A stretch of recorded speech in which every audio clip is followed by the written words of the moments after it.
आज हम बात करेंगे कि पुरुष कहीं न कहीं खतरे में आ गया है और स्त्रियाँ ये पुरुषों का कहना है कि स्त्रियाँ बहुत सताती हैं, पत्नी जो उनकी होती हैं बहुत सताती हैं, क्यों सताती हैं?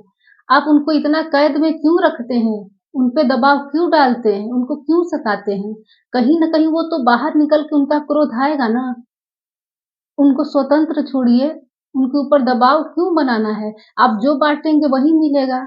आप तो चाहते हैं कि मैं स्वतंत्र घूमूँ, मेरा जो जी चाहे वो करूँ, लेकिन मेरी पत्नी ना करे, तो सताएगी, दबाएगी, अवश्य करेगी जब घर में रहेगी तो।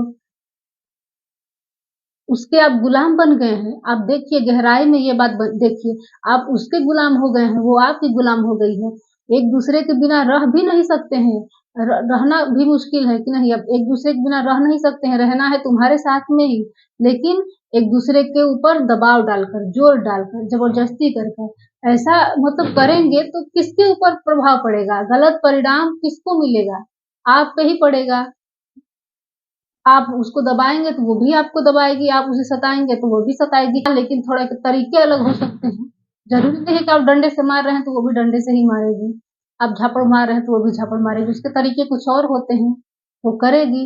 तो इतना ही कहेंगे कि स्त्रियों को स्वतंत्र कर दीजिए, ना वो आपके ऊपर दबाव डाले, ना आप उसके ऊपर दबाव डालिए, जैसे आप स्वतंत्र हैं। यहाँ हर किसी को स्वतंत्र जीने का अधिकार है। आप किसी के ऊपर चढ़कर नहीं जी सकते। तो यही कहेंगे कि अगर इससे निजात पाना है आपको ये सोच रहे हैं कि स्त्रियाँ न सताएँ पुरुषों को, तो आप भी छोड़ दीजिए जो उनके उनके साथ व्यवहार करते हैं, जो घर में उनके साथ करते हैं, उनकी स्वतंत्रता छीनते हैं। वो कहीं अपनी मर्ज़ी से जा तक नहीं सकती, पूछना पड़ता है 4 बार, कभी सासू माँ से, कभी पति से, तो कभी ससुर से, कभी ननद से, फलाने-ढिमकाने दुनिया भर की बातें। इतना भी दबाव मत डाल दीजिए कि आप पे ही वो गलत असर कर जाए। तो इतना ही कहेंगे, धन्यवाद।